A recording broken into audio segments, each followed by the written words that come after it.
À l'Argus, le 3008, on a adoré. Alors, quand Peugeot lance son nouveau 5008, une sorte de 3008 rallongé capable d'embarquer 7 passagers, on imagine forcément qu'il sera encore plus séduisant que son petit frère. Alors, vrai ou faux?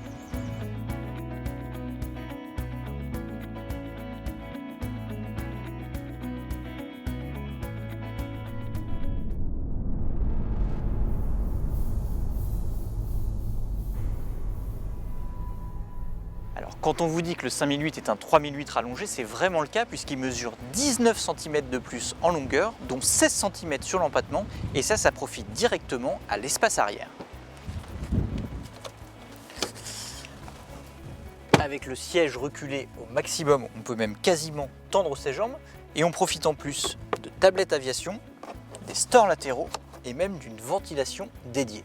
C'est royal. Alors, le bel espace à l'arrière permet d'avancer suffisamment le second rang pour avoir de l'espace sur les places d'appoint. Alors bien sûr, ça reste du dépannage, mais sur ce point, le 5008 est un petit peu mieux loti que ses concurrents Skoda Kodiaq et Nissan X-Trail.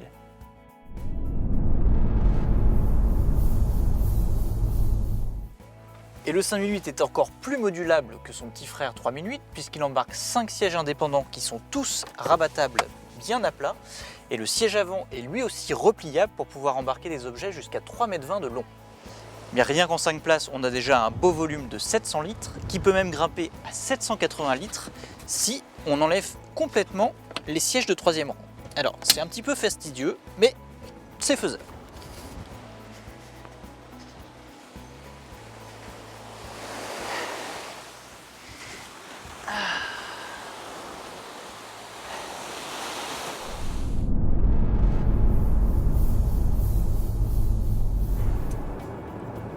Malgré son gabarit supérieur, le 5008 pèse seulement entre 50 et 60 kg de plus que le 3008. Du coup, on retrouve toutes les qualités du petit frère, à savoir des moteurs performants, même comme ici avec le petit 3 cylindres à essence de 130 chevaux, du moins à vide.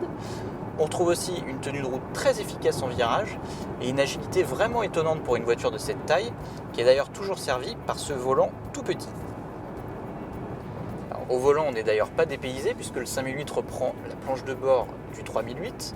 On retrouve donc cette fameuse console centrale enveloppante, cet écran tactile de 8 pouces commandé par ces basculeurs qui sont très esthétiques, ou encore les compteurs à affichage 100% numérique et entièrement personnalisables dès le premier niveau de finition.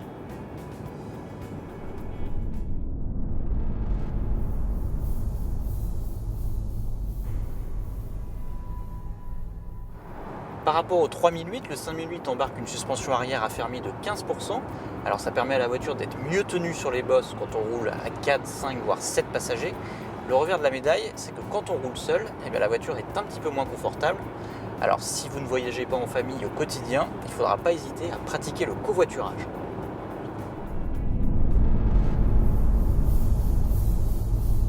Et oui, malgré son allure de grand SUV et sa garde au sol annoncée à 23 cm, le 5008 ne dispose toujours pas de vraie transmission intégrale comme ses concurrents Skoda Kodiaq ou Nissan X-Trail. Alors il faudra se contenter du fameux système Grip Control en option qui se compose d'un anti-patinage intelligent à 5 modes et de pneus M+S.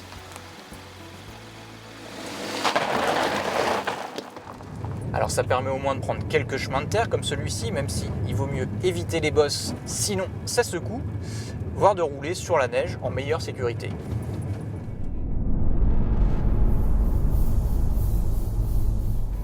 Et oui, on s'en doute, le 5008 est vendu plus cher que le 3008. Le surcoût peut atteindre jusqu'à 2000 € sur les finitions hautes.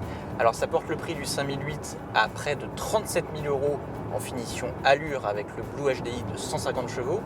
Et si on veut la finition haute GT avec le Blue HDI de 180 chevaux, c'est presque 44 000 € qu'il faudra débourser. Du coup, le 5008 se retrouve placé un petit peu plus cher que ses concurrents directs, les Nissan X-Trail et Skoda Kodiaq. En contrepartie, il offre un équipement un petit peu plus généreux, dont vous retrouverez tous les détails sur le site web de largus.fr.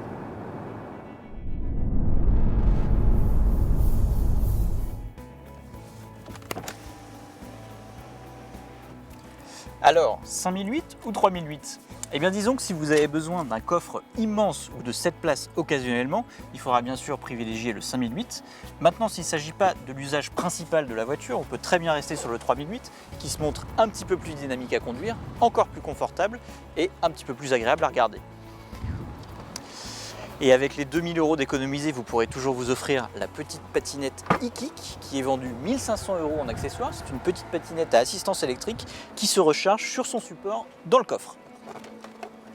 Et d'ailleurs, je vais tout de suite aller en faire un petit tour.